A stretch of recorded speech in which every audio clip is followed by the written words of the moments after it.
Listo. Ya, vamos a empezar con el temita de hoy. Vamos a ver hemostasia y trombosis y a todo lo que lleguemos en cardiovascular, ¿ya? Voy a tratar de hacer casi todo porque estamos un poco atrasados, ya. Ustedes ya acabaron prácticamente cardiovascular.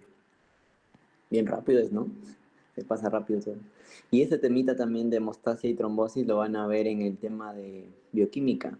Creo que en la siguiente unidad todavía se ve. Ahí van a ver un poco más a nivel molecular. Aquí vamos a ver más enfocado en la parte fisiológica. Pero también les he puesto algunas cosas moleculares para que vayan reforzando ya.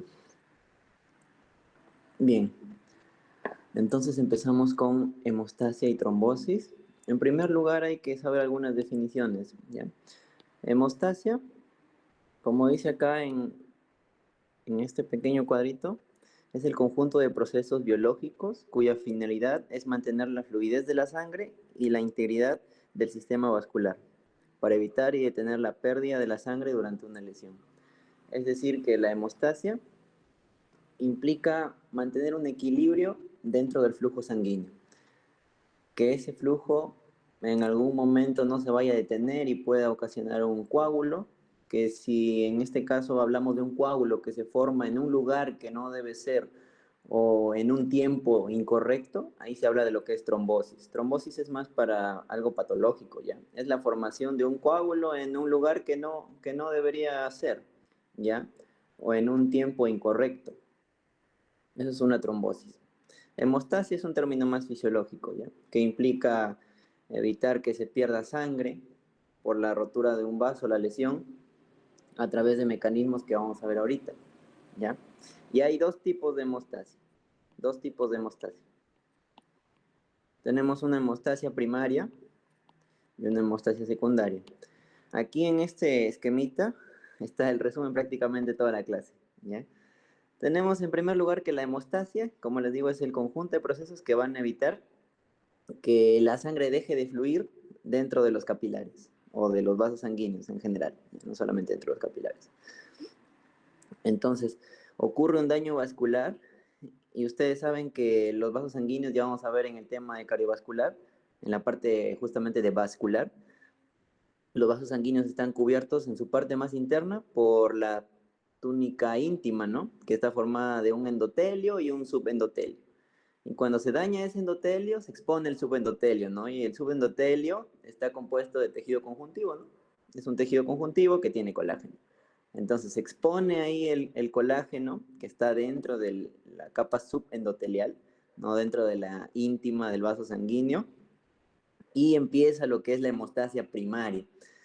Bueno, ese no es que empiece primero la primaria y después la secundaria. En sí empiezan los dos al mismo tiempo y entre los dos se complementan, solamente que para su estudio se empieza siempre por la primaria y luego la secundaria, ¿ya? Entonces en la hemostasia primaria que vamos a ver ahorita, en primer lugar, van a participar dos elementos y nunca se olviden, ¿ya? Siempre es bueno iniciar con una hoja de ruta, sabiendo qué vas a estudiar y qué componentes forman parte de tu estudio. Siempre es así. Nunca debes estudiar así a lo loco y leer, ¿no? Siempre tienes que ver. Por eso es que también a veces les recomiendo que cuando ustedes lean, siempre vean el capítulo, vean los subtítulos. Guíense de los subtítulos y ahí van leyendo. Ya, para que tengan una idea más o menos. Entonces, la hemostasia primaria son dos componentes. Uno son las plaquetas, ¿ya? Y otro componente es el endotelio. Esos son los dos componentes que participan en la hemostasia primaria. Y es lo que estamos viendo aquí. Entonces, hay un daño del endotelio y se expone el colágeno y empieza la reacción de las plaquetas. En primer lugar, hay una adhesión de las plaquetas, ya que vamos a ver en las etapas de, de reacción plaquetaria. Hay una etapa de adhesión. Las plaquetas se adhieren ahí al colágeno expuesto. Ya vamos a ver cómo es que se adhieren al colágeno expuesto. Las plaquetas se activan, ¿ya? Se activan liberando algunos compuestos como son los tromboxanos, el ADP, la serotonina, ¿ya? Y las plaquetas se agregan, empieza la agregación plaquetaria. Y por la parte de los vasos sanguíneos, ¿qué hacen los vasos sanguíneos? Los vasos sanguíneos, para evitar la pérdida de sangre, para disminuir el flujo sanguíneo, hacen vasoconstricción. Esto ya lo hemos estudiado en verano, ¿no? La vasodilatación La vasodilatación aumenta el flujo, ¿no? Aumenta el flujo sanguíneo. Y la vasoconstricción disminuye el flujo. Entonces tú ante una lesión quieres que disminuya el flujo para que disminuya el sangrado y sigas con la hemostasia, pues, ¿no? Entonces hay vasoconstricción, disminuye el flujo sanguíneo, como dice acá. Y todo esto se complementa, pues, la vasoconstricción por parte de los vasos y las plaquetitas, con su agregación, su activación, que ya vamos a ver, y finalmente se forma lo que es el tapón hemostático primario. Este tapón hemostático primario es solamente un cúmulo de plaquetas ahí en el lugar de la lesión. Y no es tan estable este tapón hemostático primario, ya este es inestable. Es bien blando, es el tapón blando, ¿ya? Pero ese tapón se va a convertir en estable y eso de ahí se logra a partir de la hemostasia secundaria. Ahí ya participa la hemostasia secundaria. ¿Y cuáles son los elementos de la hemostasia secundaria que vamos a estudiar? Ahí entran los factores de la coagulación. Ya así de simple es esto de acá. Los factores de la coagulación. Y eso de acá, los factores de coagulación también tienen que activarse, ¿no? Ustedes han estudiado desde la pre, incluso que hay cascadas de coagulación. Esos factores son enzimas, ¿no? La mayoría son serin proteasas, ¿ya? Son enzimas y que se activan ante la, como dice acá, la exposición de los fosfolípidos plaquetarios, ¿no? O se activan también por una enzima que es la trombina, que también es un factor de coagulación. Entonces se activan los factores de coagulación o también por otros factores, por ejemplo el factor tisular que ya vamos a ver. O por ejemplo, cuando ustedes ponen su muestra de sangre en el tubo de ensayo, en una superficie de vidrio, el vidrio también activa los factores de coagulación. Activa específicamente la vía intrínseca, que ya vamos a ver el día de hoy, ¿ya? Es pregunta también, ya eso del vidrio que les digo. El vidrio activa la vía intrínseca, ¿ya? De la hemostasia secundaria, que tiene que ver con factores de coagulación. Entonces, al final lo que va a pasar en la hemostasia secundaria es que se va a formar la fibrina, ¿ya? La fibrina. La fibrina que se une ahí a las plaquetas como redes. Entonces acá tenemos las célulitas que son las plaquetas. Bueno, las plaquetas son fragmentos del citoplasma de una célula más grande, ¿no? Que es el megacariocito. Las plaquetas no tienen núcleo, son fragmentos nada más de esa célula. Entonces las plaquetas están por acá y eso es, hasta ahí la hemostasia primaria, ¿ya? La lesión ocurre, las plaquetas se juntan ahí y luego viene la fibrina por acá, sí, y tapa todo ese tapón y lo estabiliza, pues, ¿ya? Y ahí se forma ya el coágulo. Todas estas redes es la fibrina, se forman así. Vamos a ver cómo es que se forma cada uno de estos elementos. Y se forma finalmente el tapón hemostático estable. De ahí se forma ya una costra, una cicatriz y se regenera el epitelio, y ya, pues ya lo que ya sabes desde tegumentario, ¿ya? Dependiendo de la lesión, también a veces se queda normal, se regenera, o si no, ya no se regenera, ¿no? Ya, y se queda ahí una cicatriz. Ya, entonces tenemos la hemostasia primaria, ya después de esa introducción. Tenemos la hemostasia primaria en la que vamos a estudiar dos elementos, como les dije, los vasos sanguíneos a través del endotelio y las plaquetas. Hay libros completos que se dedican a hablar solamente de endotelio, ¿ya? El endotelio es gigante sus funciones y una de ellas es la hemostasia primaria, la del endotelio. Si ustedes se ponen a ver endotelio, se dedicarían todo un ciclo a endotelio. El endotelio muchos lo consideran el órgano más grande de todo el cuerpo, ¿no? Muchos dicen que es la piel, pero si ustedes ven, si ustedes hacen un corte así a nivel de todos los vasos sanguíneos que tienen en su cuerpo, todos están recubiertos de endotelio, ¿no? Incluso los capilares que solamente tienen endotelio. Van a ver que el endotelio abarca incluso más superficie que la piel, más grande. Y es mucho más importante el endotelio que la piel, ¿no? El endotelio no solamente acá para hemostasia, sino para lo que es inflamación también. Bastante es el endotelio. Regulación de la temperatura. Entonces vemos acá que los vasos sanguíneos van a realizar vasoconstricción, en primer lugar les dije, ¿no? Para disminuir el flujo sanguíneo y por lo tanto disminuir el sangrado. Y esa vasoconstricción es gracias, en primer lugar, al sistema nervioso simpático. Ya saben a través de qué receptores, si les han preguntado en su examen, creo, ¿no? Su examen de primera unidad. ¿Qué receptores hacen vasoconstricción? Alfa 1 a través de la proteína acoplada GQ, ¿no? Receptor acoplada proteína GQ, y el alfa 2, ¿no? A través de GI. Este por aumento de calcio, esto ya lo deben saber de memoria ya, ¿no? Y el GI por disminución del AMP cíclico. Entonces así se genera una vasoconstricción. Pero lo más importante que genera vasoconstricción es esto de acá, el tromboxano A2, ¿ya? Y la serotonina. El tromboxano A2 no solamente genera vasoconstricción, ¿ya? Sino que también estimula lo que es la agregación plaquetaria. Agregación plaquetaria. Y el tromboxano A2 tiene su antagonista, tiene su molécula ahí con la que hacen un versus, y ya vamos a ver cuál es. Pero si alguien sabe, lo puede colocar por el chat y ya vamos avanzando así, ¿no? Entonces el tromboxano A2 estimula también la agregación plaquetaria y hace vasoconstricción. Y también tenemos la serotonina. Recuerden la serotonina, ¿no? Que vimos en neurotransmisores, lo vimos a nivel del cerebro, en los núcleos del RAFE. La serotonina también lo vimos en el sistema digestivo, ¿no? Para aumentar lo que es el peristaltismo, la serotonina.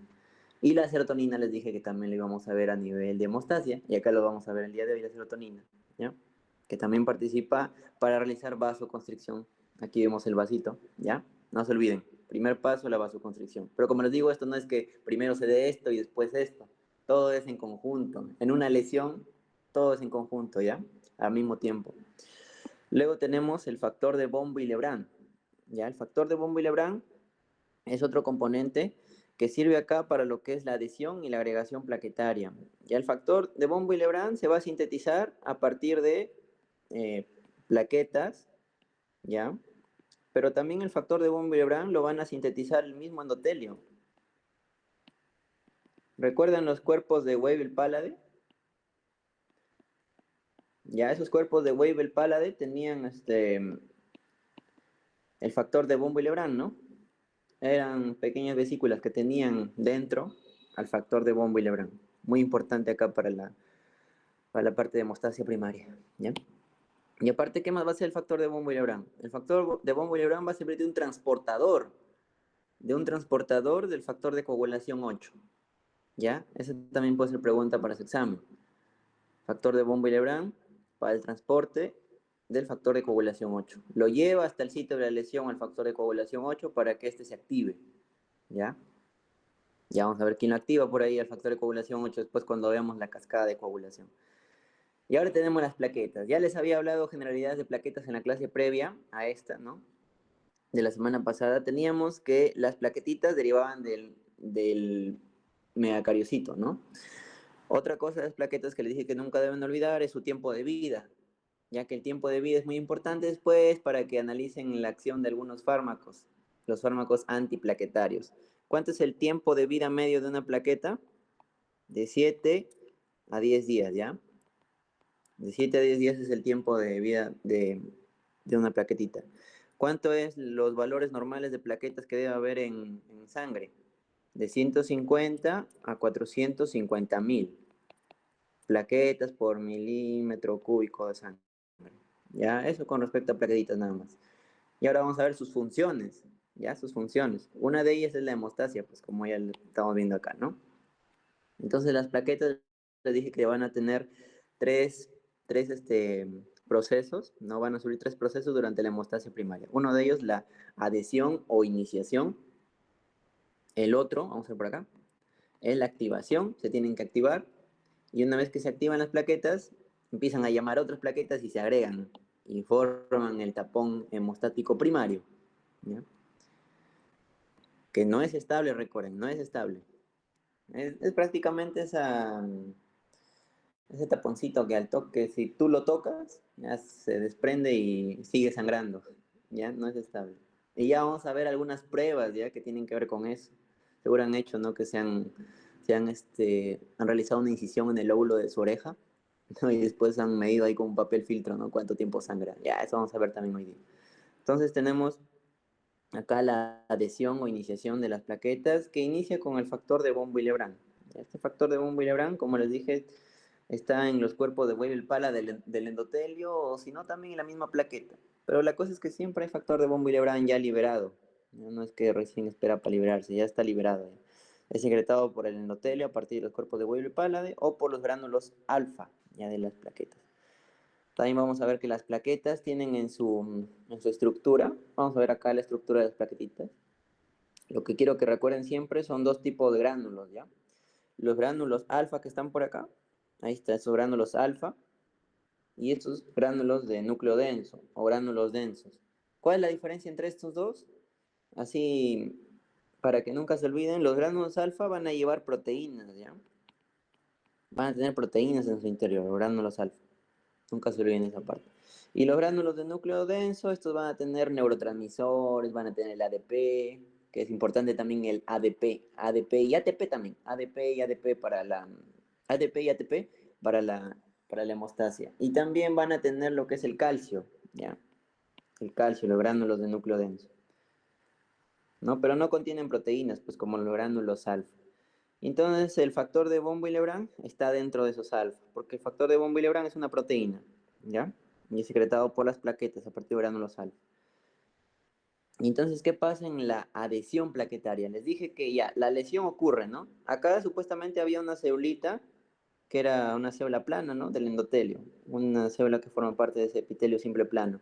Entonces acá esta célula muere en una lesión.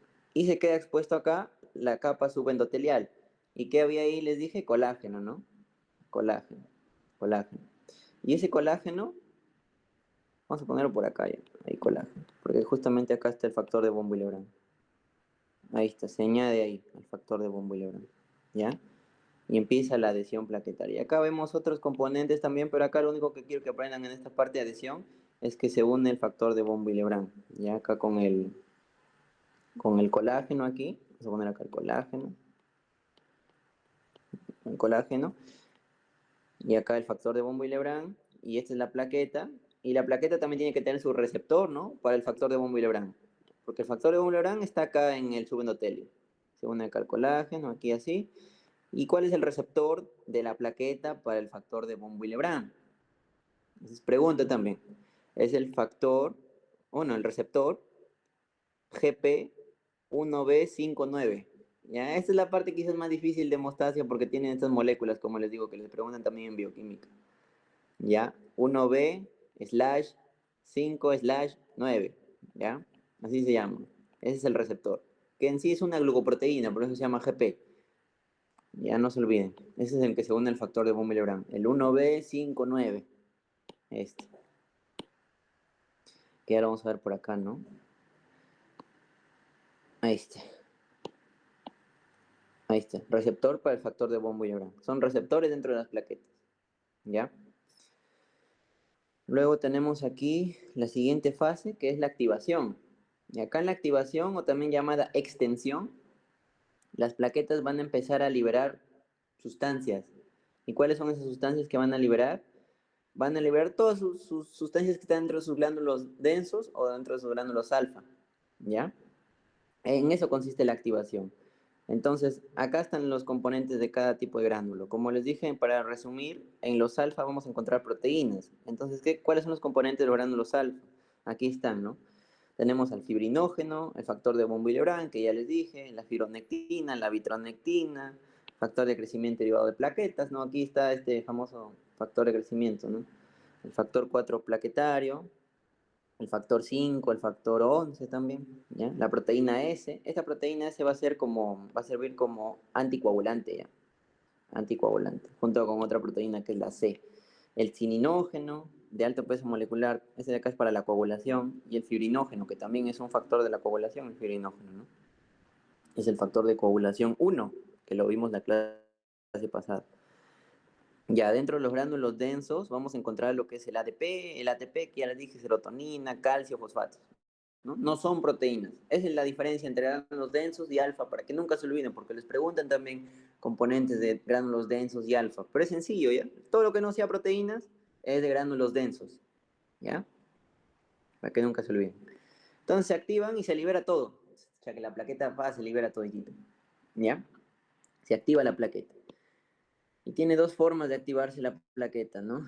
Una es mediante su adhesión acá al subendotelio, cuando ya se adhieren, y otra también es la trombina. La trombina, la trombina que que es activada por el factor 10 de coagulación que vamos a ver después, también activa la plaqueta directamente. Por eso que les digo que estos procesos se interrelacionan en si hemostasia secundaria con primaria, ¿ya? Al final no lo vean como que primero empieza la primaria y después la secundaria. Todo se relaciona. Y la trombina es parte de la hemostasia secundaria, ¿no? La trombina es uno de los factores de coagulación ya activados. Y activa también a las plaquetas a través de un receptor que vamos a ver después, ¿ya? Eso es más a nivel bioquímico, pero también les voy a poner aquí. Entonces se activan las plaquetas, ¿ya? Se activan y liberan todo su contenido acá, ¿no? Se incrementa acá lo que es el tromboxano, el ADP. Y el tromboxano justamente se libera para que haya incluso más vasoconstricción y para que, ¿qué más les dije? Para agregación plaquetaria, que es el siguiente paso, ¿no? En esto de las plaquetitas. Ya también se libera. Acá está la trombina, ¿no? En esta imagen está la trombina. Pregunta de examen, ¿no? Trombina, aparte de activar lo que es al fibrinógeno, porque la trombina lo activa también al fibrinógeno, activa también plaquetas. ¿Sí? Eso a veces no saben, ¿no? De la trombina que también activa plaquetas.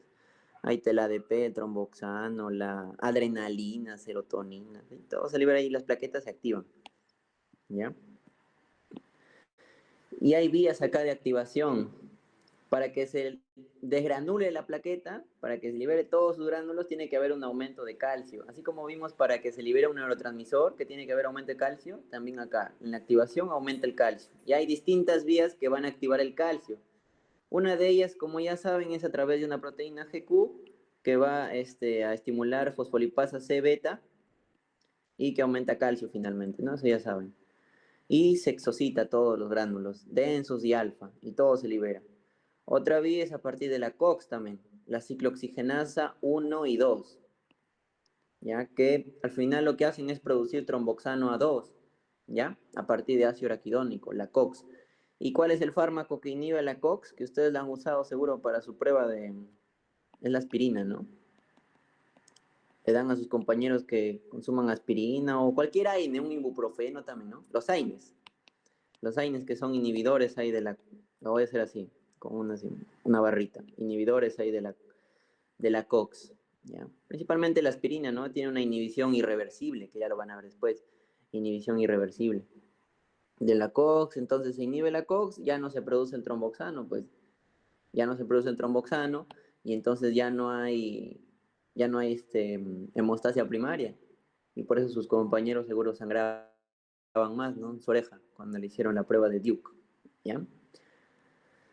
Luego tenemos los fosfolípidos plaquetarios, que también median la activación de las plaquetitas, ¿ya?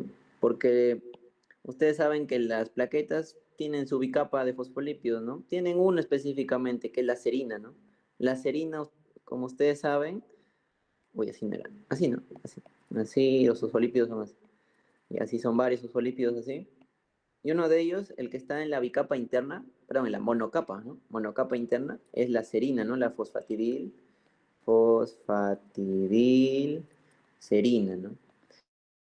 Ya esa fosfatidilserina, cuando se da vuelta, ¿no? Se pone acá, ahora se pone en la monocapa externa, también permite la activación de plaquetas, ¿ya? La fosfatidilserina, también es una forma de activar a las plaquetitas.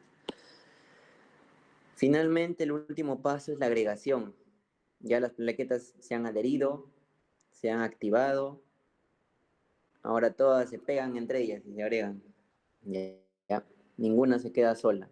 Es la agregación o perpetuación, es otro nombre que les puede venir. Y acá ya lo que va a pasar es que el ADP va a estar unido a sus receptores, que son el P2Y. ¿Ya?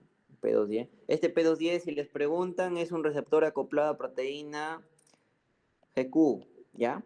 El P2Y. Y entonces aumenta el calcio y hace que se desgranulen más todavía los gránulos de las plaquetas. ¿Ya? El P2Y, no se olviden, está acoplado a proteína GQ. O sea, la plaqueta, otras plaquetas liberan ADP y ese ADP viaja hacia los receptores P2Y de otras plaquetas que aún faltan activarse, ¿no? Y entonces las activa y al final todo, se junta todo y se activan al final todas, ¿no? ¿Ya? Entonces en esta fase de agregación ahí se ayudan entre las plaquetas también a terminar de activarse. Y el ADP a través de receptores P2Y, acoplar proteína GQ para aumentar calcio. También participa el ATP ya, sino que el ATP se une más a otros receptores que son los P2X. Preguntas ya de examen les estoy dando. P2Y acoplado a proteína GQ y P2X son receptores regulados por ligando. El ATP se une al P2X y el P2X es un canal iónico, es un canalcito acá con su puertita que permite el paso de un ion. ¿Qué ion será? Pues les dije que el calcio aumenta, ¿no? A nivel intracelular para que se liberen los gránulos, ¿no? Ese es el ion que entra, pues el calcio. Este P2X es un receptor, ¿ya? Receptor de tipo canal iónico regulado por ligando. Su ligando es el ATP. Y entonces permite el paso de iones. ¿Y cuál es el ion que pasa? El calcio, ¿ya? El ATP se une a este canal receptor y entra el calcio. Y de esa forma también se da. Y hay inhibidores también, pues, ¿no? De estos de acá. Por ejemplo, el clopidogrel, que después lo van a ver en clopidogrel. Así creo que se escribe drogel, no me acuerdo cómo se llama, pero así se llama ya. Son inhibidores de los receptores de ADP. Es facilito después en farmacología. Todo lo que les digo les va a servir. ¿Ya? La serotonina, el tromboxano que siguen activando plaquetas. Y acá tenemos también otro receptor de las plaquetas. Este es otro receptor de las plaquetas, ¿no? No es como el otro, el 1B59, ¿no? Que les dije que se unía al de von Willebrand. Tenemos otro receptor de las plaquetas, que es el 2B3A, que se une al fibrinógeno. Porque se supone que también al paralelo se está dando la, la hemostasia secundaria, ¿no? Como les dije, y ya el fibrinógeno se está transformando en fibrina y se están formando todas esas fibras, ¿no? Esos polímeros de fibrina. Les dije, para que se forme al final el tapón estable, ¿no? El tapón hemostático estable. Ese es el receptor de las plaquetas, el 2B que se une al fibrinógeno. Y tenemos otro más que es el puesto por acá. Ahí está. El 1A2A, ¿ya? Que es el receptor para el colágeno. Entonces nunca se olviden estos receptores plaquetarios, les pueden preguntar, ¿ya? Tenemos el 1B95 para el factor de von Willebrand, el 1A2A para el colágeno, ¿ya? Y el 2B3A para el fibrinógeno, ¿ya? Nunca se olviden de esa parte porque también hay fármacos que van contra, por ejemplo, este de acá, principalmente ya que es el 2B3A, contra ese receptor plaquetario. Listo. Y acá tenemos el resumen. ¿Qué pasa en la iniciación? Bueno, ya ha habido la vasoconstricción del vaso sanguíneo y todo, ¿no? Acá se empiezan a adherir las plaquetas, ¿no? La adhesión plaquetaria, acá está el colágeno, el factor de von Willebrand, acá está el receptor 1A2A, ¿no? Con el colágeno, miren acá. Este es para el colágeno. Ven acá, plaqueta y colágeno, ¿no? Y factor de von Willebrand con plaqueta era a través de qué receptor? Era a través del 1B59, ¿no? Ya no se olviden. Luego tenemos la extensión, ¿ya? O, ¿cómo se llama? Se llama activación, ¿no? Acá se libra toditito. Tromboxano, ADP, serotonina, fibrinógeno, trombina, ¿ya? Bueno, trombina viene de los otros de la hemostasia secundaria, ¿no? Que también activa, ¿no? Porque es de la fase de activación. Queremos que las plaquetas se activen también vía trombina, por ejemplo. Y ahí, ¿qué pasa en la activación? Se desgranula todo, ¿no? Se salen los gránulos alfa y sale el contenido también de los gránulos densos, ¿listo? Y finalmente la perpetuación, acá todas las plaquetas se aglomeran, ya se agregan, pues, ¿no? Y se forma ya el trombo plaquetario, el trombo primario, ¿no? Eso de ahí se forma. Esa es la última fase ya. Pero como les digo, esto de acá normalmente pasa en una lesión. Esto sí o sí va a pasar en una lesión. Pero imagínense ahorita en su cuerpo que ustedes no tienen ninguna lesión, digamos, ¿no? Están tranquilos ahorita. Su sangre tiene que fluir, tiene que seguir fluyendo. No pueden acumularse plaquetas ahí en sus vasos sanguíneos porque si no ocurre después un trombo. Ese es un trombo, pues, ¿no? Que ocurre en un tiempo, en un lugar incorrecto, como les digo. Y al final se forma un trombo y pues ese trombo te puede causar después problemas. Y hay un freno para esta hemostasia primaria, pues, para las personas normales, porque no tienen lesiones, ¿no? Hay un freno a todo esto. ¿Y cuál es el freno a la hemostasia primaria? La prostaglandina I2 o también llamada prostaciclina, así lo van a encontrar mejor. Prostaciclina. Este de acá es el enemigo del tromboxano, hace todo lo contrario al tromboxano, la prostaciclina. Mientras que el tromboxano hace vasoconstricción, la prostaciclina hace vasodilatación. Y por lo tanto aumenta el flujo, ¿no? Y se encarga de regular el flujo. Pregunta también que les pueden hacer, la prostaciclina disminuye el shear stress, el shear stress. ¿Ya? ¿Qué es la resistencia al flujo? Disminuye la resistencia al flujo también. ¿Ya? Es un flujo más continuo pues, con la vasodilatación, ¿no? Imagínense el vaso más apretado, si hay una vasoconstricción, el shear stress aumenta, ¿no? Raspa más el endotelio, la sangre. Pero cuando hay vasodilatación, entonces la sangre fluye más tranquila, ¿no? Disminuye el shear stress, ese rozamiento ahí con el endotelio. Y la prostaciclina también, aparte de hacer vasodilatación, disminuye la agregación plaquetaria, ¿no? Todo lo contrario al tromboxano A2. Listo, eso hace. El óxido nítrico, que es el principal vasodilatador, ¿no? Que ya saben. Y la ADPasa. ¿Ya? La ADPasa es una enzima que destruye el ADP. Y si destruye el ADP, también va en contra de la hemostasia primaria, ¿no? Porque la hemostasia primaria se desencadena también con ADP, como les dije. Listo. ¿Y esto cómo le evalúan la hemostasia primaria? Si está bien, ¿no? Con el tiempo de sangría, ¿no? Que debe ser de 3 a 7 minutos. Seguro lo han hecho. Y lo hacen con dos pruebas. La de Duke, que es hacer una incisura en el óvulo de la oreja y con un papel filtro ahí ver cuánto tiempo sangra, no se olviden. ¿No? Y también tienen que colocar bacán el papel filtro, pues no lo vayan a colocar justo en la herida que lo destapan el tapón primario, pues como les dije, el tapón primario es bien suavecito. Si ustedes ponen el papel filtro justo en la herida, ya que va a seguir sangrando ahí su paciente. Esa es la de Duke, en el óvulo de la oreja. En la oreja. Y la de Ivy, que es en el antebrazo, ¿ya? Este es en el antebrazo. Lo mismo. Solamente que este es en la oreja. El de la oreja me acuerdo que hicimos el año pasado. Creo que ustedes también han hecho ese, el de la oreja. Ya, no se olviden, el tiempo de sangría mide hemostasia primaria. Es una prueba de la coagulación. Es la primera prueba de coagulación que estamos viendo, ¿no? Como para la hemostasia primaria, ¿ya? Ahora tenemos ya la hemostasia secundaria, que es lo que más viene, lo que más preguntan aquí. Y también les voy a dar las fijas acá de hemostasia secundaria. Eso está determinado por 12 factores de coagulación. Sin embargo, ustedes en la numeración de sus cuadros que han visto seguro ponen 13, ¿no? Hay uno que no está determinado, ¿no? Que es el factor 6, ¿no? Ese no hay ninguno, ¿no? No hay ninguno que sea este factor 6, no hay nombre para el factor 6. No existe tampoco, ¿no? Pero lo ponen así 1, 2 hasta el 13. Pero como no hay factor 6, son 12 nada más, ¿no? Son 12 factores de coagulación. Y acá, esto de acá es para que lo estudien, ¿no? Acá las fijas, acá les pongo para que lo estudien después. ¿Cuál es el más abundante de los factores de coagulación? Les preguntan. El 1, el fibrinógeno, ¿ya? Porque este de acá formaba parte del 4%, ¿no? Les dije la vez pasada de las proteínas del plasma, ¿no? Fibrinógeno. En segundo lugar, ¿no? Después de la albúmina es la más abundante de todas las proteínas plasmáticas ¿no? De la sangre, de la albúmina. En segundo lugar está el fibrinógeno por ahí. Por lo tanto, va a ser el factor de coagulación más abundante.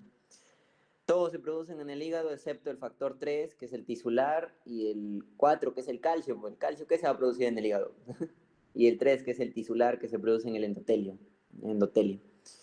Luego tenemos que todos son serina proteasas, como les había dicho, excepto, ¿quién? Excepto el 13 y el 4 nuevamente, no el calcio.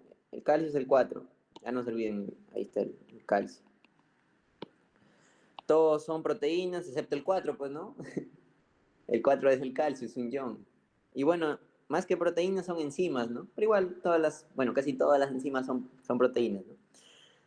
Y los dependientes de vitamina K. Esta de acá pregunta de examen clavadita. ¿Cuáles son los factores de coagulación dependientes de vitamina K? Estos de acá. 2, 7, 9 y 10. ¿Ya? Y hay una mnemotecnia que está en internet y así por ahí lo van a ver. 1972, ¿ya? Esa es la mnemotecnia. 1972. Tenemos el factor 2, ¿ya?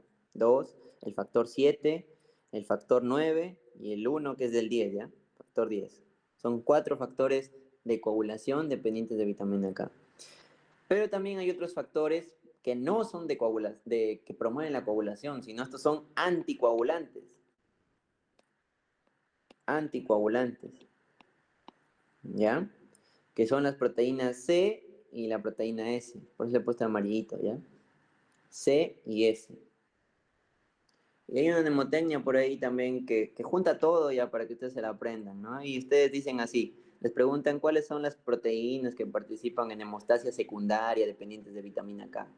O ya si les preguntan específicamente por factor de coagulación, son estos nomás, ¿no? Pero si les agarran factor de coagulación y factores de anticoagulación, son estos dos. ¿Y cómo recordar eso? Ustedes hacen la pregunta, ¿no? Así. Así, ¿qué sucedió? Así, pero ahorita lo voy a hacer. ¿Qué? Así, con ese ahí. ¿Qué sucedió? Y acá está la C. ¿Qué sucedió en 1972? ¿Ya? Y ahí está. 10, 9, 7 y 2. Y el S y el C, que son dependientes de vitamina K. ¿Ya? No se olviden. Listo, y acá está el cuadrito para que ustedes aprendan después con todos los nombres, ¿ya? Los que sí o sí tienen que saber, pues es el uno, ¿no? El fibrinógeno, que es el factor uno. Les van a preguntar cuál es el nombre del factor uno. El factor 2 también muy importante, es la protrombina. Ya este de acá es un simógeno, porque la protrombina tiene que activarse recién mediante el factor 10. El factor 10, que es el factor de Stuart Little, no, Stuart Prowler, ¿ya? Stuart Prowler, que activa el factor 2, ¿ya? Lo activa trombina. Acá tenemos como protrombina, lo activa, y luego la trombina activa acá el fibrinógeno. Pues, ¿no? Tenemos el factor tisular, ¿ya? Factor tisular, que es un cofactor. Acá está el tipo de molécula que es, ¿ya? Este es un cofactor, el factor 3. Va a servir de cofactor para el factor 7. El factor 7 se une acá al 3 y ya forman la enzima, ya. El 7 es la proconvertina, el 5 es la proacelerina, el calcio es el 4, no se olviden. El calcio también es como cofactor aquí para todititos. Casi todos utilizan calcio, ¿ya? Casi todos los factores de coagulación utilizan calcio. Principalmente le sirve al 10. Ahí vamos a ver ya. Importante que sepan esto. El factor antihemofílico A. ¿Por qué se llama el factor 8 antihemofílico A? Porque cuando hay déficit del factor 8 se produce la hemofilia tipo A. Por eso se llama factor antihemofílico A. ¿Ya? También es un cofactor. El factor 9, que también cuando falta se produce la hemofilia de tipo B, ¿ya? Hemofilia B. Por eso se llama factor antihemolítico B. El factor 10, factor de Stuart-Prowler, ¿ya? Este es muy importante, el factor 10, nunca se olviden el factor 10. Ahí vamos a ver su función. El factor 11, que es el factor antihemolítico C, porque cuando falta el factor 11 se produce la hemofilia de tipo C. Entonces ahí les dije preguntas también de examen. Hemofilia tipo A cuando hay falta del factor 8. Hemofilia tipo B cuando hay falta del factor 9. Y hemofilia tipo C cuando hay falta del factor 11. ¿Ya? Luego tenemos el factor 12, que es el factor de Hagman. El factor 13, este factor 13 también es muy importante porque el factor 13 va a estabilizar la fibrina y es el que le va a dar la cereza del pastel al final de la hemostasia secundaria, el factor 13, ¿ya? Es el estabilizador de la fibrina. Y también tenemos por acá la precalicreína, importante, que es el factor de Fletcher, y el cininógeno de alto peso molecular, el factor de Fitzgerald. Y los inhibidores de la coagulación, ya tenemos la antitrombina, ¿ya? La proteína C, la proteína S, el inhibidor del factor tisular, ¿ya? Y la trombomodulina. Obviamente estos de acá, los inhibidores de la coagulación, van a ser los que frenen, ¿no? Son el freno a la hemostasia secundaria. ¿Ya? Así como había freno para la primaria, también debe haber un freno para la secundaria, pues al final para que todo esté en equilibrio. Ya no se olviden. Y ahí está también, ¿no? En el caso de la S y la C, estos de acá son dependientes de vitamina K. Es importante que se acuerden, ¿ya? Sino que uno de acá es el que va a servir de cofactor para el otro. ¿Cuál es el cofactor? La S. ¿No? Ustedes pensarían que la C funciona de cofactor, ¿no? Por eso se llama C, pero no.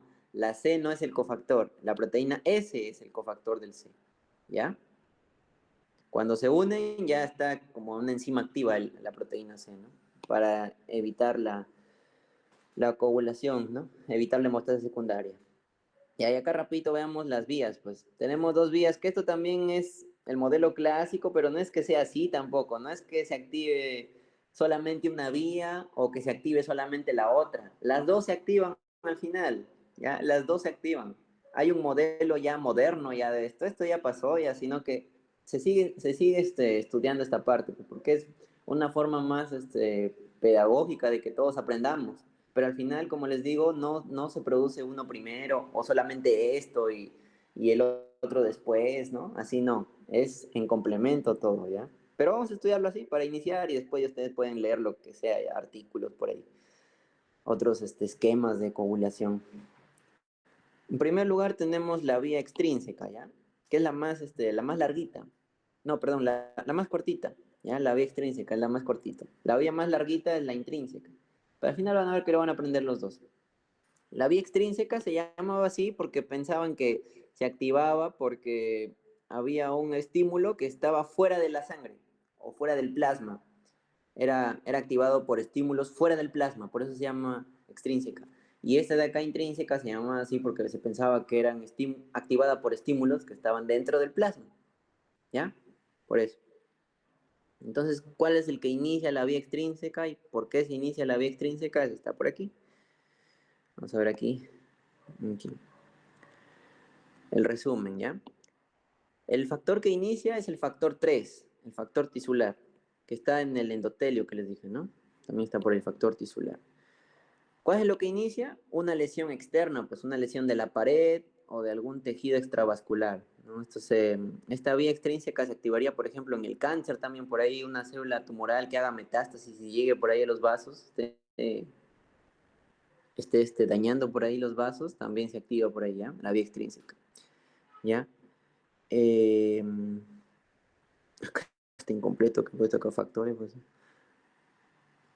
Factor 3 es acá, ¿ya? Factor 3 es el que lo activa, ¿ya? Esta vía es rápida, ya de 15 segundos, la vía extrínseca. Ya, y después vamos a ver el TENASA, que ya por acá les voy a explicar. Ya vamos con la vía extrínseca. Entonces esto, como les digo, es por un factor que esté fuera del plasma, la vía extrínseca. Entonces empezamos. Tenemos acá el factor tisular, este es FT. El FT les dije que servía de cofactor ¿para quién? Para el factor 7 acá está. El factor 7. Entonces el factor 3 viene por acá y pin activa acá. Activa el factor 7, tienes factor 7 activado, ¿ya? Y el factor 7 activado viene por acá unido a su factor tisular, ¿no? Porque el factor tisular funciona como cofactor. Entonces este es el complejo factor 7, factor 3 o factor tisular. Y activan a otro factor de coagulación. ¿A quién activan? Al 9, ¿ya? Al 9. Y el 9, gracias a que se activa gracias a este complejo, más el calcio, que también está por ahí, como les dije, el calcio sirve para todo casi, ¿ya? Activan a este 9, ahí está, 9 activado, ¿no? Este complejo 3 y 7 más calcio activan al 9. Y el 9 activa al 10, pues, ¿no? El diez, como les dije, es el más importante de todos los factores de la coagulación, el factor de Stuart-Power. Entonces el factor 10, así como el 10 de un equipo de fútbol, es el que recibe todo, ¿eh? Y al final reparte, ¿eh? Para que se dé el objetivo final, que es formar el coágulo estable, ¿no? Los polímeros de fibrina. Ya, ese es el 10. El 10 tenemos acá. El 10 está por acá. El 10 está por acá así solito y viene todo acá a activarlo. Viene acá el 9 activado. El 9 activado viene y pa, activa el 10. Esto es por solamente vía extrínseca, pues, ¿no?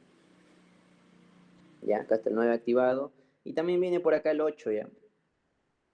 El 8. O directamente también al 10 lo puede activar este de acá, que es el 7 y el 3. Lo activan ahí directo al 10. ¿Ya? Ya, y finalmente tenemos el 10 activado y el 10 activado, ¿qué hace? Junto se une al 5. Se une al 5 también activado, que previamente se activó por esta trombina también, que al final todo se conglomera ahí. Entonces tenemos el 10, el 5. Este de acá recibe un nombre, ¿ya? El 10, el 5 más el calcio, pregunta de examen, se llama complejo TEN-ASA.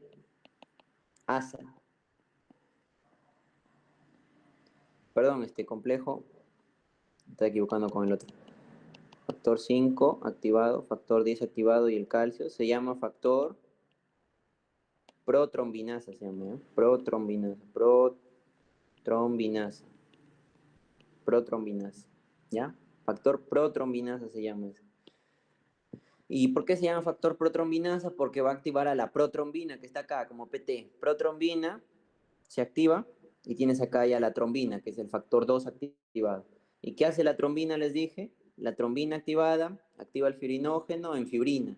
Y esa fibrina se une y forma polímero de fibrina. Y al final, ¿quién les dije que ponía la cereza al pastel de todo y estabilizaba la fibrina? El factor 13, que también se activó previamente por acá, y vamos a ver cómo se activa, ¿no? Al final ustedes pueden guiarse ahí de sus flechitas. Este gráfico es bien bacán al final. Y forma los polímeros de fibrina estable, y se forma el tapón hemostático estable, ¿no? Listo. Pero entonces acá tenemos conclusiones, ya les dije una, ¿no? Este que es el complejo protrombinasa formado por el 10, el 5 y el calcio.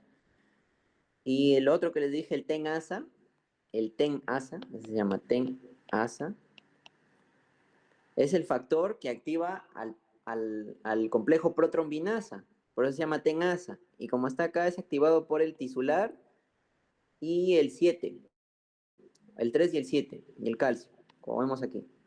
Ahí está. Este de acá. Por eso está enmarcadito.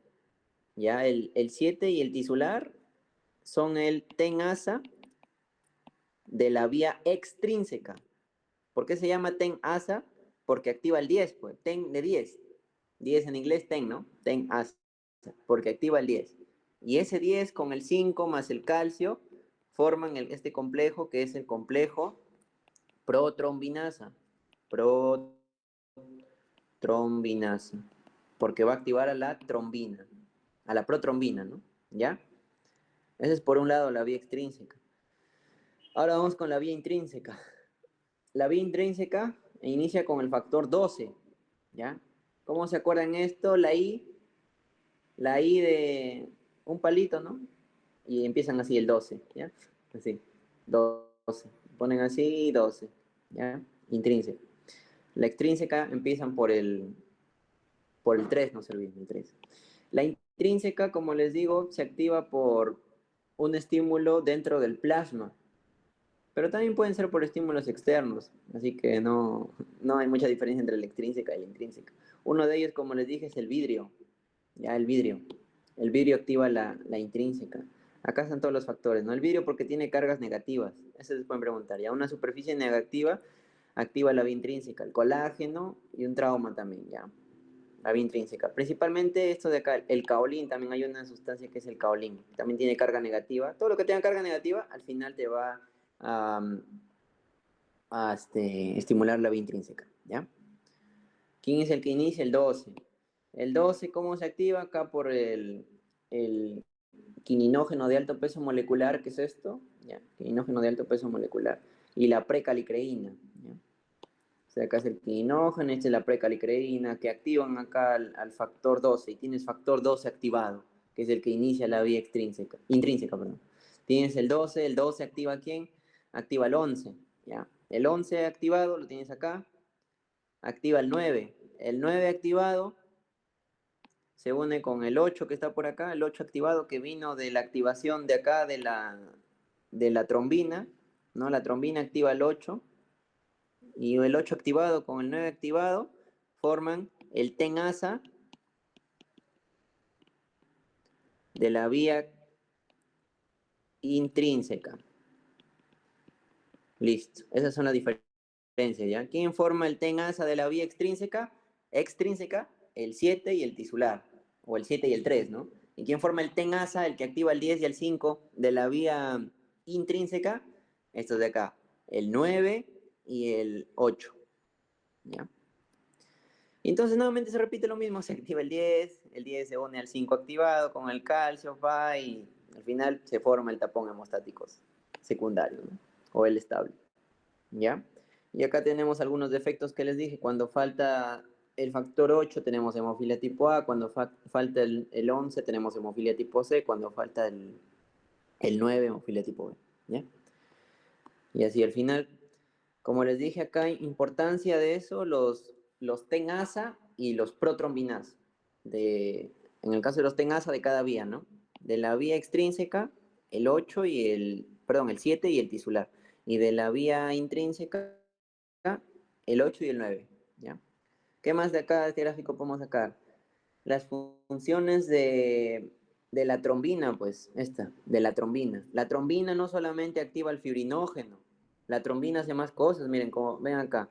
Una de esas cosas que hace la trombina, ya les dije, activación plaquetaria. Pero ¿qué más hace? La trombina activa los demás factores de coagulación. Miren, la trombina activa el 5, como ven acá. La trombina activa el 5. La trombina activa el 8. Y la suma de 5 más 8 sale 13. La trombina también te activa el 13, para que te acuerdes, ¿ya? Trombina activa 5, como ves acá, ¿no? Ahí sigue la flechita. Trombina activa 5, trombina activa 13, perdón, 8, y trombina activa 13 para abajo. ¿No ves? Trombina. Y trombina también activa el 11, mira. Entonces la trombina activa 5, activa al 8, 5 más 8, 13, activa el 13, y la trombina también te activa al 11. Y aparte te activa plaquetas. ¿Ya ves la importancia de la trombina? Y te activa el fibrinógeno, pues, ¿ya? Todo eso hace la trombina.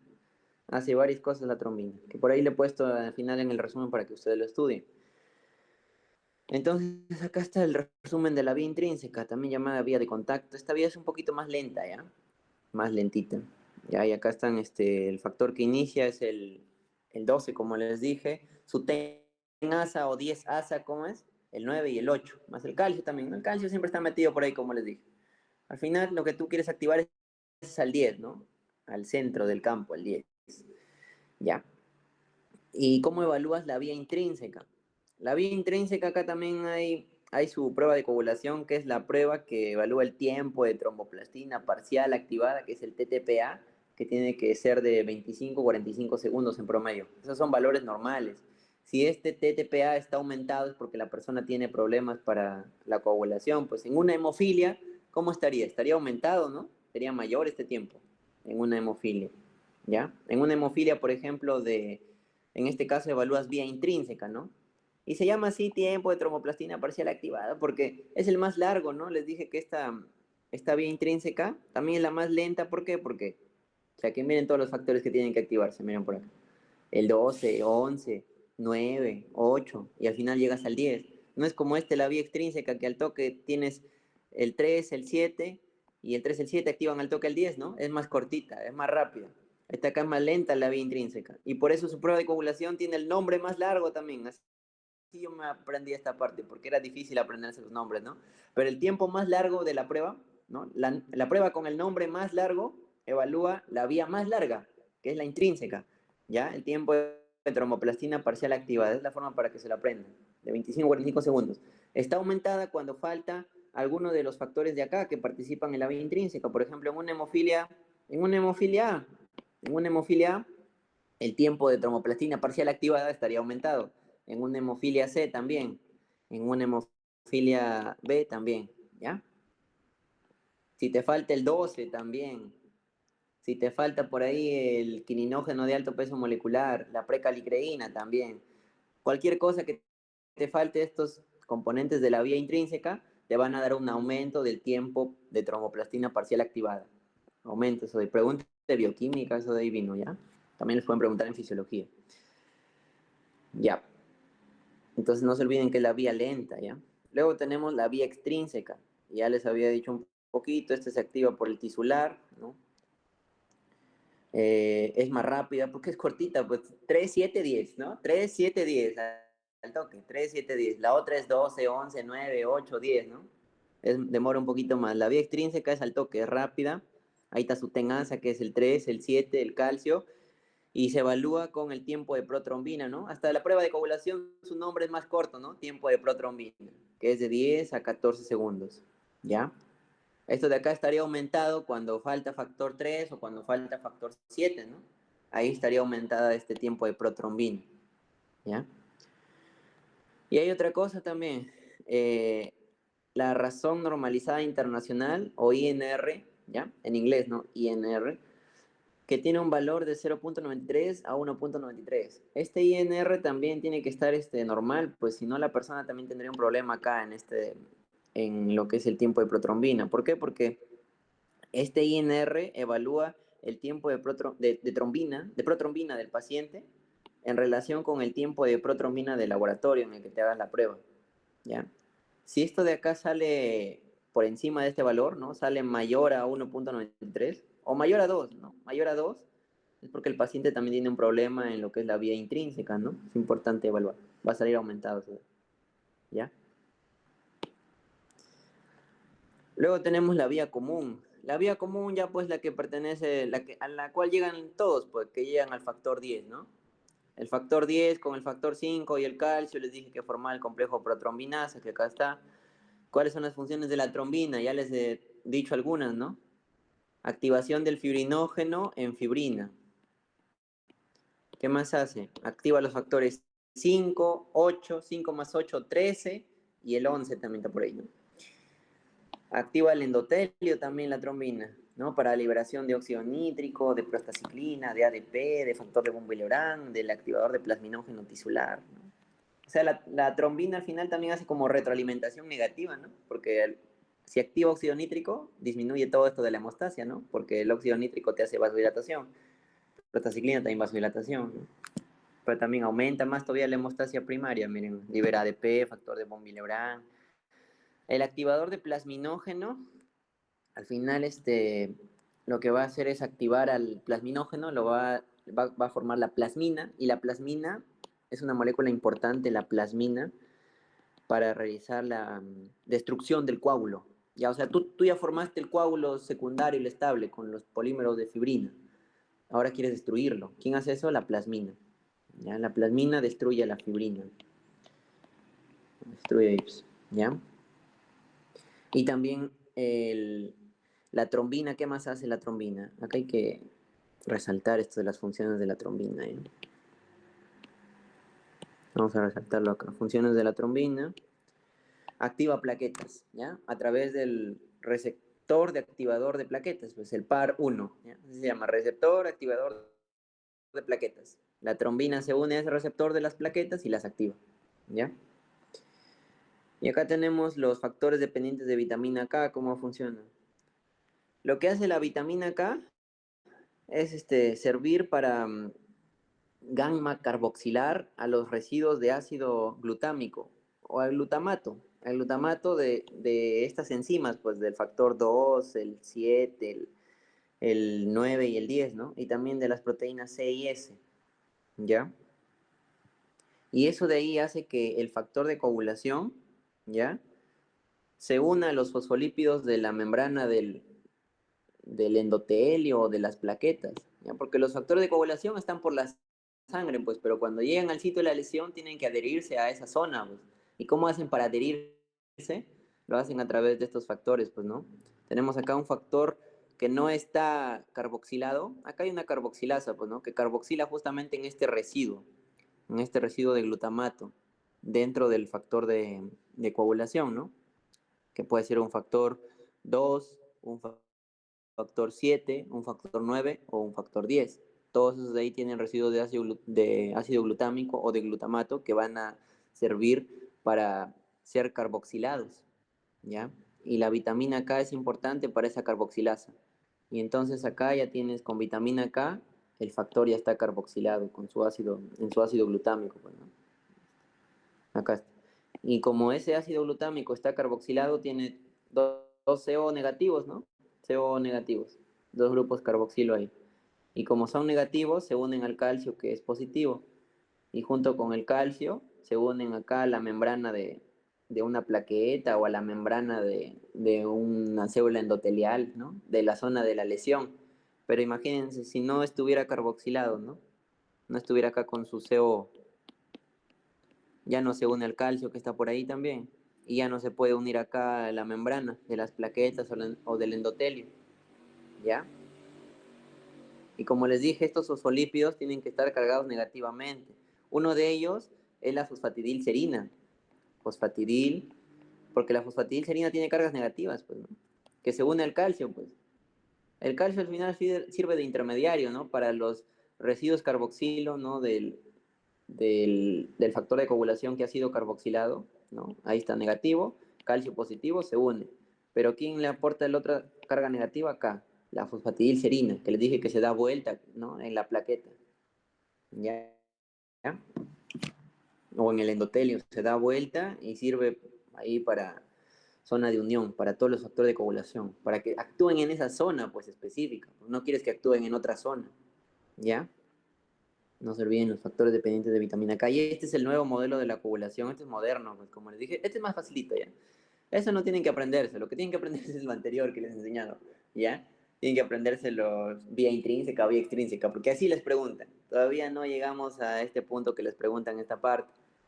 Pero al final, como les digo, se junta todo, ¿ya? Siempre va a haber trombina por ahí circulante que ya va a activar prácticamente todo, pues, ¿no? La trombina. Entonces, tenemos acá el factor 11, por ejemplo, te agarran de acá, el factor 11. Tenemos la trombina circulante, que les digo que ya activa plaquetas y también activa, por ejemplo, acá el factor 11, ¿no? Activa el factor 11 viene por acá. ¿Y aquí activaba el 11? Al 9, ¿no? Si recuerdan, ¿no? Más o menos es como lo que ya hemos visto, el 9 acá está. El 9 activado. Pero ¿quién más podía activar al 9? También lo podía activar este, que es el factor tisular con el 7, ¿ya? ¿No? Y acá hay varias opciones, pues entonces este activa acá al 9, ¿no? O también este de acá directamente podía activar a quién, al 10, ¿no? Al 10 que ya es el del centro, este de acá es el complejo ya, este 10 con el 5, ¿no? Formaban el complejo de protrombinasa, ¿ya? Y ahí se activan estos dos. Ya, por eso este es un poco más complicado, pues por eso lo anterior que he enseñado es lo que se enseña hasta ahorita porque es más fácil de entender. Y acá tenemos el 9 que también ahí junto con el 8 que está por acá, ¿no? Ahí está el 9 junto con el 8 que servía del TENASA para la vía intrínseca, ¿no? Para activar al 10. Este es el 10 ahí activado. El 10 activado acá con el 5 se podía activar acá con el 2 también, ¿no? Que es la misma trombina, ¿no? La trombina también activaba el 5, como les dije, ¿no? La trombina activa el 5, al 8, al 13 y al 11. Acá está la trombina. Ya tienes trombina, ¿no? A partir de protrombina tienes trombina. Y la trombina activa también al 13, como les dije, ¿no? Pero la trombina también activa el fibrinógeno. Acá está la fibrina. Y la trombina que activó al 13, le va a servir el 13 para estabilizar acá la fibrina, ¿no? Y se forma la malla ya. Y listo, ese es en resumen, coagulación. ¿Ya? Facilito, ¿no? Es así nomás. Pero este es el modelo clásico, perdón, es el modelo nuevo ya. El clásico es más didáctico, ¿no? Este es un poco más simple y ya, pues es el resumen que ya les he hecho hace rato. ¿Ya? Acá está el resumen. Actualmente se reconoce que la generación o exposición del factor tisular en el sitio de la lesión y su interacción con el factor 7 es el episodio fisiológico primario en el inicio de la coagulación. Sí, pues porque tiene que ser una vía extrínseca principalmente, ¿no? Un factor que esté fuera del plasma que active la coagulación. Por eso es que primero se activa el tisular, pues, ¿ya? Pero como les digo, también se puede activar la vía extrínseca o los dos al mismo tiempo y así. Porque como les dije, ya hay trombina circulante. Entonces se puede activar la extrínseca también al toque. No necesariamente primero es perdón, no necesariamente es la extrínseca, ¿no? ¿Ya?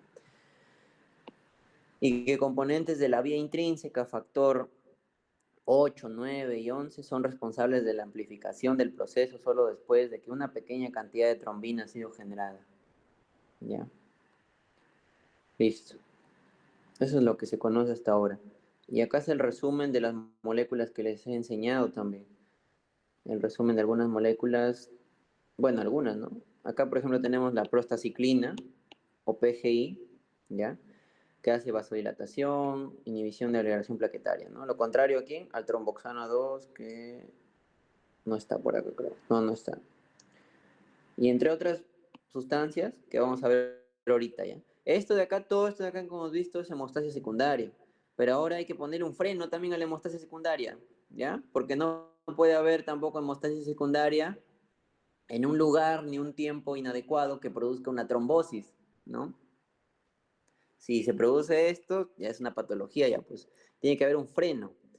Y para el freno de la hemostasia secundaria hay más componentes que frenan, porque como hemos visto es un poco más compleja que la activación de las plaquetas, ¿no? Entonces que haber más componentes que inhiban a la hemostasis secundaria. No, no es tan simple como una primaria.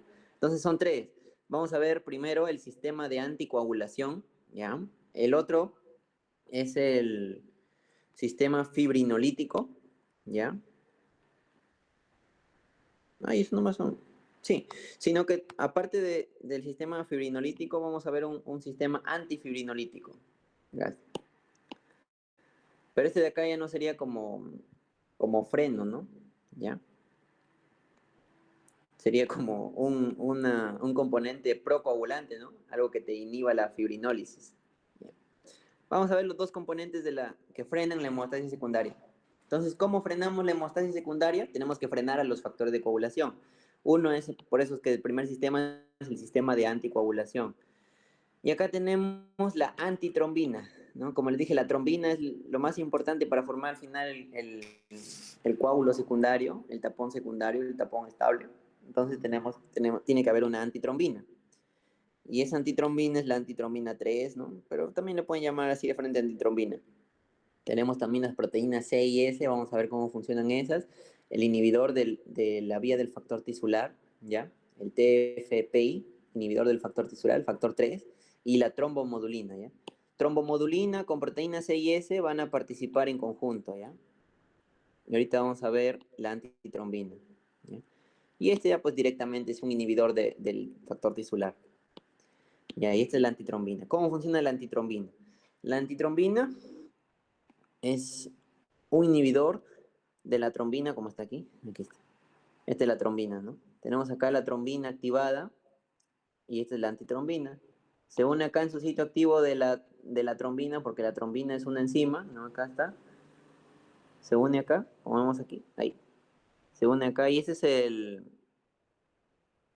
eh, esta es una heparina no fraccionada. Hace uso de la heparina esta antitrombina, ¿ya? La antitrombina hace uso de heparina.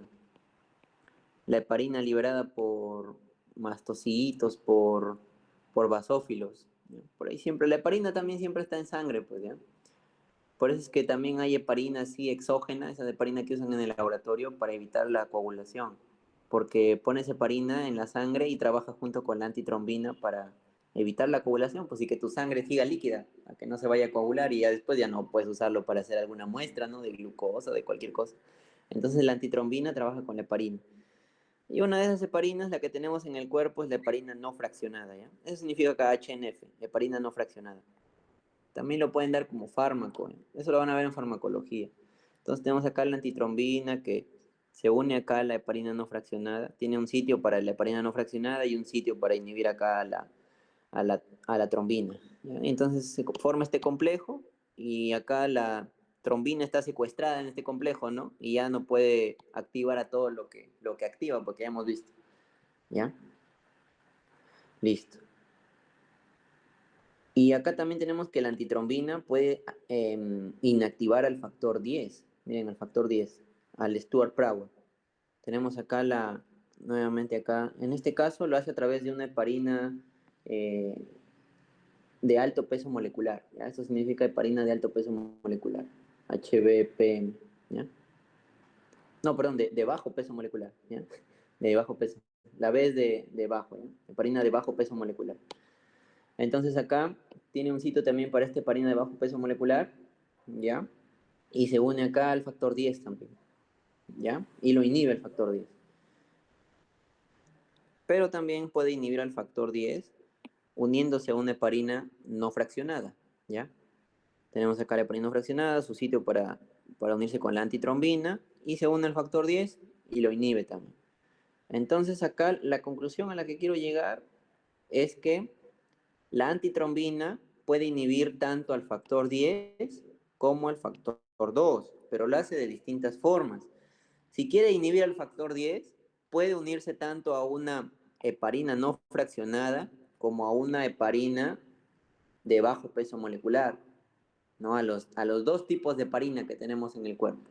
Y también estos dos tipos de heparina lo van a ver en farmacología, que también dan como fármacos. Heparina de bajo peso molecular y heparina no fraccionada, que tienen sus nombres también por ahí, ¿ya? Entonces, de esa manera puedes inhibir al factor 10. Pero al factor 2, nada más lo puedes inhibir así, con una heparina no fraccionada, para este lado nomás, ¿ya? ¿Por qué? Porque el factor 2 tiene que unirse sí o sí también a la heparina no fraccionada. En cambio, si el factor 2 quiere ser inhibido por la antitrombina que está unido a una heparina de bajo peso molecular, no va a poder, porque el factor 2 se va a poder unir acá a la antitrombina, porque acá está su sitio de unión, ¿no? Con la antitrombina, pero esta parte de acá queda libre, ¿no? No se une a nada, como acá, ¿no? En una heparina no fraccionada, ¿ya? En cambio, el factor 10, ¿no? Acá está justamente el sitio para el factor 2, ¿no? Para la trombina acá. Como el factor 10 tiene esta forma así redondito solamente y tiene su puntita acá, se une simplemente a la antitrombina, ¿no? Que puede estar unida a la antitrombina a una heparina no fraccionada, o acá también la antitrombina unida a una heparina de bajo peso molecular, ¿ya? Y ahí está el factor 10. Entonces, factor antitrombina inhibe factor 10 y a la trombina. Pero al factor 10 lo inhibe tanto unido a una heparina no fraccionada como unido a una heparina de bajo peso molecular. Y al factor 2 lo inhibe solamente cuando está unida a una heparina no fraccionada, ya que a una heparina de bajo peso molecular no puede inhibir al 2, porque el 2 necesita también unirse, ¿no? Tiene esta formita, tiene que unirse también en su respectiva heparina, ¿ya? Que solamente lo puede hacer con una heparina no fraccionada. Y eso les va a servir para farmacología, no se olviden, ¿ya? Y no se olviden, la antitrombina no solamente es contra la trombina, sino también contra el factor 10, el Stuart Prowell, ¿ya?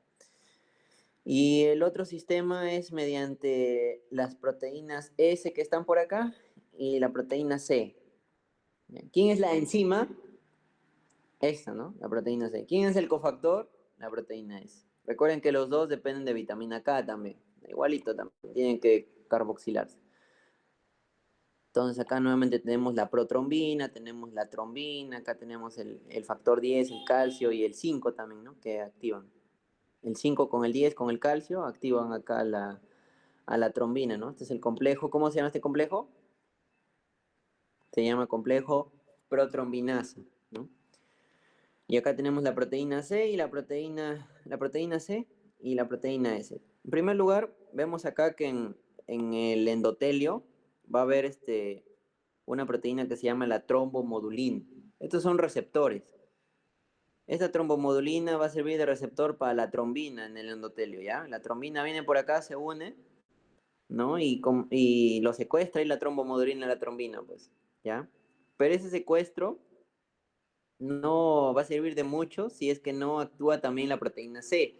La proteína C viene y se une a todo este complejo trombomodulina, trombina, se une acá y junto con su proteína S inactiva a la trombina. Ya, entonces, si inactiva la trombina, ya todo este complejo, proteína C, proteína S, trombomodulina, inhiben a este triangulito que es la trombina, ya no se va a dar lo que es la activación de qué factores, pues, los que hemos visto que activa la trombina, no se activa el 5, no se activa el 8, no se activa el 11, no se activa el 13, y también se inhibe de esa forma la coagulación. Ya, entonces no se olviden los componentes de este otro sistema, trombomodulina, proteína C y proteína S, ¿ya? Y endotelio, ¿ya? Luego tenemos el sistema que destruye el coágulo, ¿ya? Estos sistemas previenen la formación del coágulo, por eso se llaman anticoagulación. Pero ahora vamos a ver cuando, imagínense, ya se forma el coágulo. También hay otro sistema que destruye el coágulo, que es el sistema fibrinolítico, destruye la fibrina, pues, ¿no? Tenemos ahí el activador del plasminógeno tisular, el activador del plasminógeno urinario y la plasmina. De acá, los importantes son estos de acá, ¿no? El activador del plasminógeno tisular y la plasmina, ¿ya? Ya que este activador del plasminógeno urinario, no se va a ver mucho ya, no se sintetiza demasiado. Y acá está, este es el esquemita. Entonces tenemos acá el plasminógeno, que es activado ¿por quién? Por el activador del plasminógeno tisular, o también puede ser activado por el activador del plasminógeno urinario, ya que se llama así porque es sintetizado en las células de los túbulos contorneados del riñón. Se va a la sangre y activa este plasminógeno, ¿ya? Entonces, porque ustedes saben que por el riñón también hay mucha sangre, pues si esa sangre en algún momento se coagula, también puede ser peligroso, por eso también tiene que haber un activador plaminógeno urinario por ahí, por los vasos renales. Pero el que más participa es este, el tisular, es el más abundante. Entonces activa el plasminógeno en plasmina. Ya, y la plasmina, ¿qué hace? Tienes la fibrina estable y destruye pues, a la fibrina y forma los productos de degradación de la fibrina. Y uno de esos productos de degradación de la fibrina es el dímero D, DD, el dímero D. Se forma ahí el dímero D, no sé si han escuchado el dímero D, ya ese es un producto de degradación de la fibrina, ¿ya? Entonces, cuando está aumentado el dímero D, ¿en qué situaciones estaría aumentado el dímero D en una persona?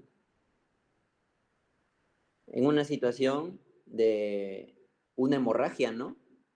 En situación de hemorragia estaría aumentado el dímero D, porque estaría aumentado todo este sistema que es el sistema que destruye la fibrina, que destruye el coágulo. Entonces, una persona que tenga una hemorragia, su dímero D estaría aumentado, ¿no? Que es uno de los productos de degradación de la fibrina. ¿Ya? Para que entiendan esas cositas. Y hay un sistema que se contrapone a este sistema fibrinolítico, que es un sistema como un sistema coagulante, ¿no? Que tiene la misma función de un sistema coagulante, o sea, disminuir el flujo y todo eso, ¿no? Formar un coágulo, que es el sistema antifibrinolítico. ¿Ya? Y acá tenemos también componentes, ¿no? Inhibidor del activador del plasminógeno, que está por acá. Acá está. Inhibidor, ese de acá es, inhibidor del activador del plasminógeno, el PAI-1 y el PAI-2. Se llama así PAI-1, PAI-2 porque son sintetizados por distintas células, pues. El PAI-1 es secretado por endotelio y plaquetas. Ya, este es el más abundante también, ¿no? Ya. Y el PAI-2 es sintetizado por leucocitos y la placenta. Luego tenemos la alfa-2 antiplasmina, que es secretada por el hígado. También inhibe ahí el sistema de fibrinólisis.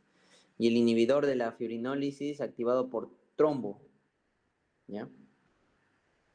Uy. Activado por trombina era acá. ¿Qué se ha puesto trombina, ¿ya? Inhibidor de la fibrinólisis activado por trombina, ya es el TAFI, inhibidor de la fibrinólisis activado por trombina, ¿no? Ya eso también hace la trombina, ¿no? La trombina ahí activa a este inhibidor de la fibrinólisis para que siga habiendo formación de coágulos, ¿no? Y acá está todo en resumen. Tenemos acá la cascada de coagulación con el factor 10, ¿no? El factor 5 que activa la trombina. Acá está el complejo protrombinasa. ¿Quién forma el complejo protrombinasa? Pregunta examen. 10, 5 y el calcio, ¿ya? Que activan la protrombina en trombina. La trombina, ¿qué hace? Una de sus funciones principales, fibrinógeno en fibrina, ¿no? Y la fibrina ya forma el trombo, no se debería llamar trombo, porque trombo es patológico, pues se debería llamar coágulo, ¿no? Un coágulo estable, coágulo secundario, que se une acá con las plaquetas, ¿no? Las plaquetas, dice el dibujito, ¿no? Las plaquetitas y todas las fibras ahí, todo este coágulo secundario. Listo. Y acá está lo que les dije, ¿no? Cuando ya se degrada este coágulo, ¿quién lo degradan? El sistema de fibrinólisis, ¿no? Que tenemos acá el plasminógeno, que es una proteína sintetizada por el hígado. Por eso es que el hígado es muy importante. Las personas que tienen cirrosis, hepatitis, tienen problemas de coagulación también porque como ya no se sintetizan los factores de coagulación, ni tampoco el sistema que inhibe la coagulación, ahí pueden tener problemas. Tenemos el plasminógeno, que es activado por quién? Por el factor, por el activador del plasminógeno tisular, ¿no? Y también el urinario. Y estos de acá son contrarrestados por los PAI, ¿no? Los inhibidores del activador del plasminógeno, ¿ya? El más abundante, el 1, ¿ya? Tenemos acá que activa la plasmina y la plasmina, ¿qué hace? Destruye el trombo, ¿no? Y degrada, ¿no? Degrada la fibrina y uno de sus productos, el más importante, es el dímero D, que le van a preguntar, ¿ya? Si está aumentado es porque esa persona, ¿qué pasa? Está en una hemorragia, ¿no?